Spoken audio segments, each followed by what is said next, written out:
Shalom, selamat pagi dan salam sejahtera untuk kita semua. Yang saya hormati Bapak dosen dan yang saya kasihi dan saya cintai teman-teman sekalian. Terima kasih atas waktu yang telah diberikan kepada saya.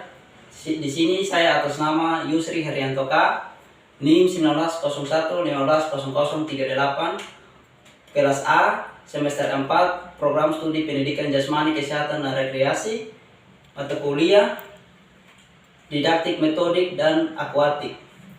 Dalam video kali ini saya ingin membahas tentang renang. Oleh karena itu, simak videonya.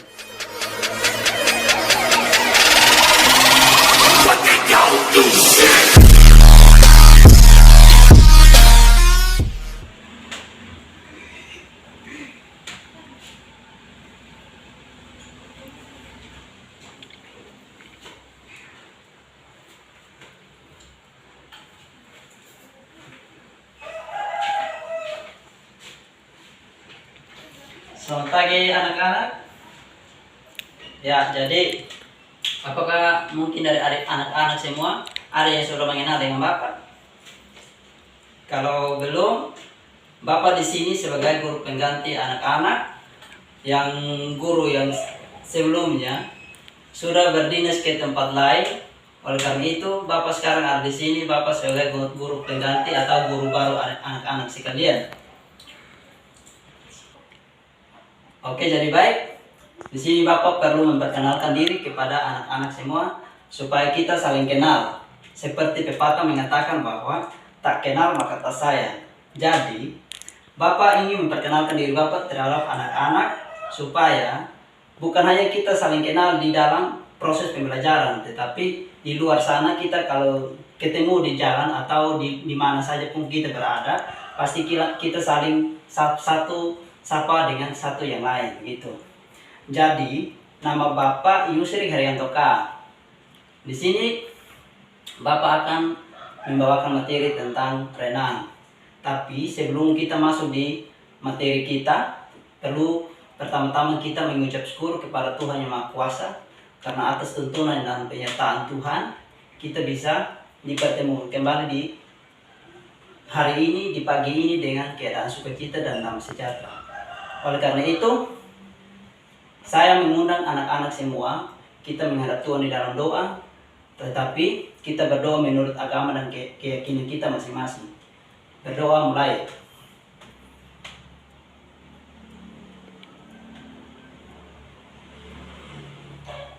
Berdoa selesai. Oke. Jadi sebelum kita memulai akan materi kita, pertama-tama Bapak akan melakukan absen untuk mengecek kehadiran anak-anak semua. Nah, jadi sebelum itu kita akan melakukan absen untuk mengecek kehadiran adik-adik semua. Ya baik, kita sudah menyelesaikan absen dan Bapak ingin tanya, apakah adik-adik masih ingat materi yang Bapak Guru ajarkan yang minggu lalu? Ya, kalau minggu lalu adik-adik sudah tahu dan hari ini Bapak membawakan materi tentang renang gaya bebas. Jadi, sini pengertian renang secara umum. Untuk pengertian renang secara umum, yaitu salah satu cabang olahraga akuatik yang dilakukannya dengan mengapung atau menggerakkan seluruh bagian tubuh di atas permukaan air yang dilakukannya di dalam kolam.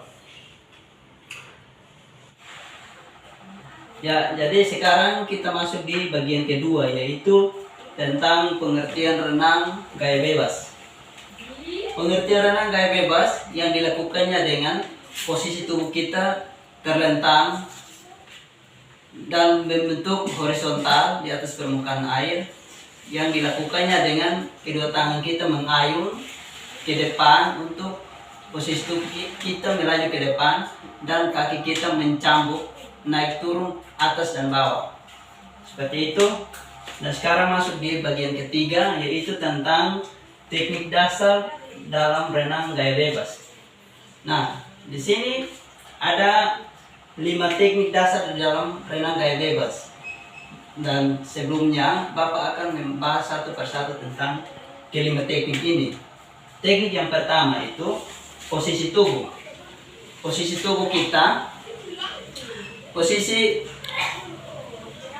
berdiri di pinggir kolam dan badan sedikit condong ke depan seperti ini, dan kaki kita satu berada di atau mendendang di bagian pinggir kolam, dan posisi tangan kita berada di depan seperti ini.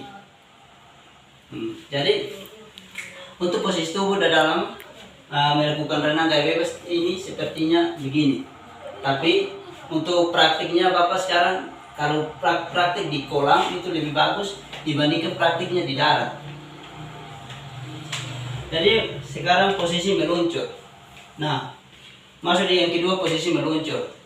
Untuk posisi meluncur itu posisi tubuh kita seperti yang tadi Bapak bilang, kaki berada di pinggir kolam dengan tujuan untuk ingin menendang ke depan supaya posisi tubuh kita melaju atau meluncur seperti itu, dan tangan kita dengan membentuk lurus ke depan.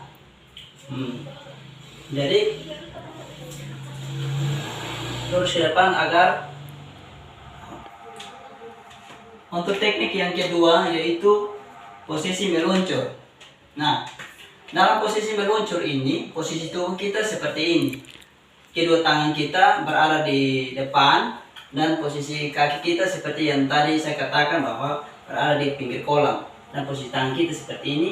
Nah, untuk posisi kaki kita berada di pinggir kolam dengan tujuan untuk menendang, dan posisi tangan kita seperti ini untuk meluncur ke depan.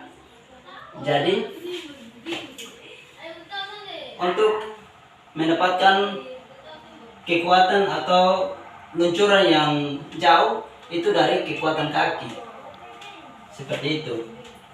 Dan untuk gerakan kaki, nah ketika kalau kita sudah selesai meluncur, posisi tubuh kita dipertahankan agak lurus dan sudah selesai untuk atau posisi tubuh kita berhenti, baru kita mulai melakukan gerakan kaki. Gerakan kaki turun atau naik di dalam permukaan air.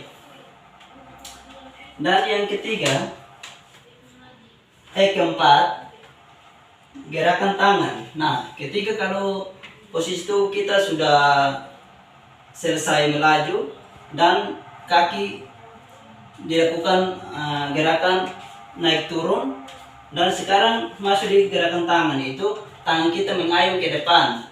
Jadi posisi tangan kita seperti ini, begini, nah seperti ini, begini, begini. Dan yang kelima, pernapasan. Pernapasan ini dilakukannya dengan menengok ke samping kiri atau ke samping kanan, tergantung dari posisi kita. Senangnya di mana, nah kita lakukannya seperti itu. Jadi tinggal saja kita pada saat mau mengambil napas, itu posisi telinga dari sebelah kita itu berada di dalam air, dan yang satunya berada di atas. Karena pada saat kita melakukan pengambilan napas itu posisinya seperti ini. Posisinya seperti ini, dan mengambil napas pun posisi badan kita jangan tegak begitu, tetapi agak sedikit miring, agar pada saat kita mengambil napas dan menghirup udara atau membuangnya itu bisa rasa nyaman ketika kalau melakukannya seperti itu. Kemudian yang keempat, manfaat renang gaya bebas. Nah, di sini ada 3 poin. Untuk manfaat renang gaya bebas ini, bisanya menambahkan tinggi badan, dan yang kedua, memperkuat otot kita dari otot kaki hingga otot bagian lengan kita. Dan yang ketiga, menambahkan atau memperkuat pernapasan kita. Nah, jadi di sini Bapak akan membahas satu persatu. Untuk menambahkan tinggi badan ini, pada saat kita melakukan renang, itu posisi kita sementara mendayung dari tangan kita, jadi sepertinya tertarik begitu. Jadi untuk posisi mau ini meninggikan badan itu ada, karena pada saat kita mendayung begini sepertinya kita tertarik, dan jadi untuk otot-otot dan organ tubuh kita bisa rasa tertarik seperti itu dan menimbulkan adanya tinggi badan. Dan yang kedua, memperkuat otot. Nah, pada saat kita melakukannya dengan rutin, itu posisi otot-otot kita sangat kuat dan lentur, seperti itu. Dan yang ketiga, itu pernapasan. Nah, seperti yang biasa ada orang-orang yang ingin tes Polri atau TNI, itu di situ dia akan melakukan renang atau melakukan lari. Di situ dia ingin untuk melatih dia punya pernapasan. Jadi pada saat dia melakukan latihan itu harus dengan rutin. Nah, di situ akan menimbulkan yang ada namanya pernapasan yang maksimal atau pernapasan yang kuat, seperti itu pada saat melakukannya. Dan ketika kalau sudah rutin, maka dengan sendirinya hasil yang akan baik. Kemudian yang kelima tentang peralatan. Peralatan di sini ada 5. Nah, satu tentang baju dan celana renang. Perlu kita ketahui bahwa untuk kita masuk di kolam renang itu kita harus menggunakan baju atau celana renang atau menggunakan pakaian renang, karena tidak diinginkan untuk pada saat kita melakukan aktivitas di dalam air, ketika kalau kita melakukannya dan memakai pakaian yang agak berat, karena di dalam kita melakukan aktivitas di dalam air itu membutuhkan harus kita menggunakan pakaian di tubuh kita itu harus pakaian yang ringan, dengan tujuannya untuk pada saat kita berenang itu tidak tertampung air di dalam baju atau celana kita dan tidak menimbulkan rasa berat pada saat kita melakukan ayunan atau dorongan ke depan, seperti itu. Dan yang kedua, kacamata renang. Untuk kacamata renang ini perlu, karena pada saat kita melakukan renang dengan sendirinya kalau kita tidak menggunakan kacamata renang, maka mata kita diserang atau langsung menghadap di dalam air. Nah, kita tidak tahu di dalam air itu entah airnya masih bersih atau kotor, kita tidak tahu. Dan kita tidak tahu entah orang yang berenang itu orangnya semua postur tubuh itu bersih atau ada yang permisi orang Kupang bilang kayak skadar begitu. Nah, jadi ketika kalau kita sudah celup badan di dalam, jadi ketika kita sudah mencelupkan badan kita di dalam kolam, tentunya kita harus menggunakan kacamata renang dengan tujuan mata kita bisa terhindar dari kuman-kuman yang ada di dalam kolam tersebut. Karena kita tidak tahu kolam di dalam kolam itu berapa macam kuman yang ada di dalam situ. Jadi kita perlu untuk mengantisipasinya dengan menggunakan kacamata renang. Jadi pentingnya kita menggunakan kacamata renang ketika kalau kita melakukan renang di dalam kolam. Dan yang ketiga, topi renang.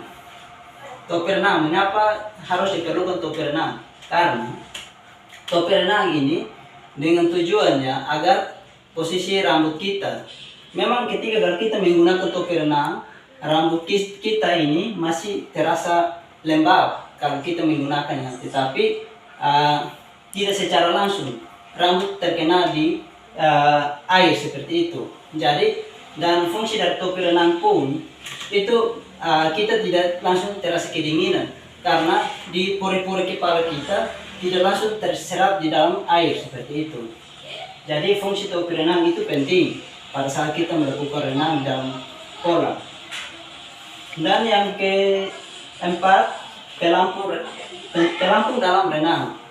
Nah, untuk pelampung ini penting karena bagi pemula itu butuh harus menggunakan pelampung, karena pada saat ia melatih atau melakukan renang di dalam kolam, tentunya ia membutuhkan proses yang panjang. Nah, di dalam proses yang panjang itu perlu adanya ini, pelampung ini, karena pelampung ini di mana kita melakukannya atau kita memfungsikannya itu bisa kita dapat tertolong, karena misalnya kita sudah tahu renang tetapi untuk posisi mengayun tangan kita belum bisa, atau kaki belum bisa mencambuk. Nah, di situ kita pakai pelampung dengan tujuan kita jangan tenggelam ke dalam kolam yang lebih dalam lagi seperti itu. Jadi pentingnya kita menggunakan pelampung pada saat kita pemula atau yang sudah bisa pun tetapi kolamnya dalam, itu harus tertolongnya dengan pelampung. Yang kelima, fins atau kaki katak. Nah, untuk kaki katak ini dengan tujuannya pada saat kita melakukan renang gaya katak atau gaya kupu-kupu atau gaya-gaya yang lain, itu kita melakukannya menggunakan kaki katak. Nah, kaki katak ini memakainya di bagian telapak kita atau di bagian mata kaki kita, karena dengan tujuan untuk mencambuk naik turun di dalam air. Nah, dengan tujuan dari menggunakan kaki katak ini untuk mendapatkan atau melakukannya pada saat kita memakainya dan melakukannya di dalam kolam, itu bisa memperoleh kelajuan. Nah, di dalam kita melakukannya itu bisa mendapatkan misalnya contoh kita melakukan pertandingan seperti itu. Nah, kalau kita yang bisa tahu cara menggunakannya, di situ kita akan mencetak atau memperoleh suatu kemenangan, karena pakai kaki katak ini bisa memperoleh kelajuan pada saat kita melakukan renang. Nah, tetapi kalau kita tidak tahu cara melakukannya, tentunya kita pasti pada saat kita mencampur air, di situ kaki kita terasa berat. Nah, bagi kita yang tidak tahu, tentunya kita merasa kalau pakai kaki katak ini sangat merugikan, tetapi ada baiknya untuk menggunakan kaki katak. Nah, seperti itu. Oke. Jadi mungkin sampai di sini ada anak-anak ada yang belum mengerti atau ada yang belum paham? Ada Pak. Oke, baik. Saya sedikit bertanya mengenai apa kelebihan renang gaya bebas dibandingkan dengan renang gaya lainnya. Coba Pak jelaskan. Oke, baik. Pertanyaan yang bagus, adik. Jadi, untuk renang gaya bebas itu sangat mudah dipelajarinya dan sangat mudah pada saat kita mengambil napas. Nah, kalau dibandingkan dengan renang gaya lain, misalnya contoh renang gaya bebas. Nah, posisi kalau kita melakukannya itu orang yang baru pemula pun dia pasti satu kali dibimbing atau satu kali diajar, itu tentunya dia langsung tahu, karena posisinya hanya posisi kaki kita mencampuk naik turun di dalam air dan posisi tangan kita mengayun ke depan untuk mendapatkan kelajuan. Sedangkan untuk gaya renang yang lain sepertinya contoh gaya renang kupu-kupu. Nah, di situ posisi kita mengayun seperti ini dan posisi kaki kita sepertinya kayak duyung seperti itu. Jadi sulit untuk dipelajarinya.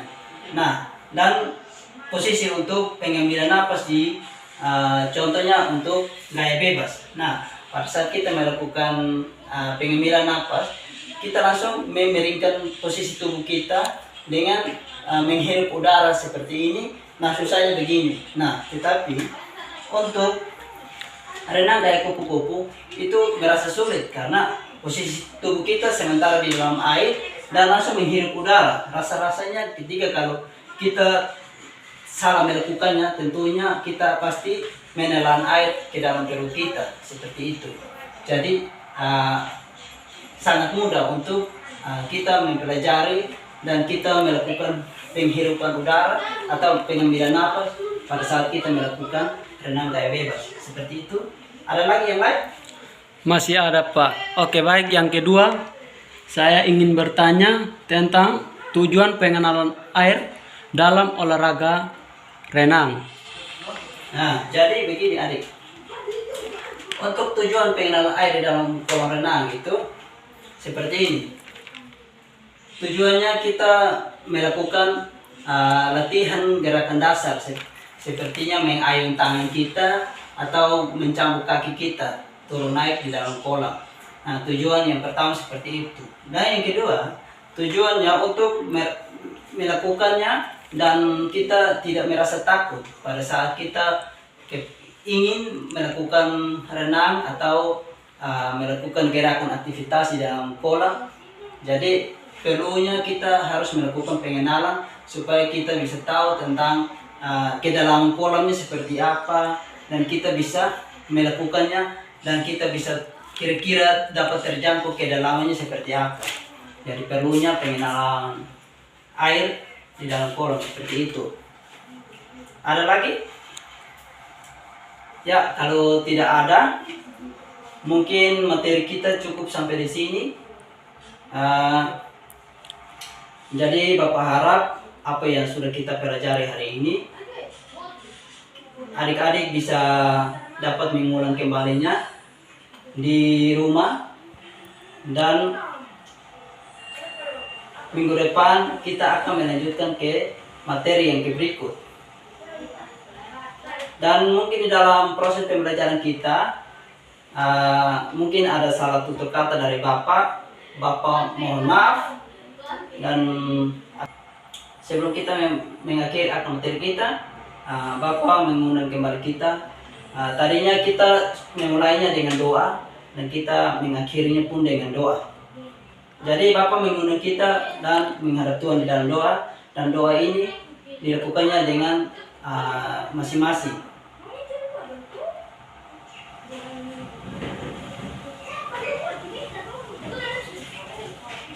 Berdoa selesai, dan akhir kata dari saya mengucapkan terima kasih, shalom dan salam sejahtera bagi kita semua. Salam olahraga, jaya jaya jaya.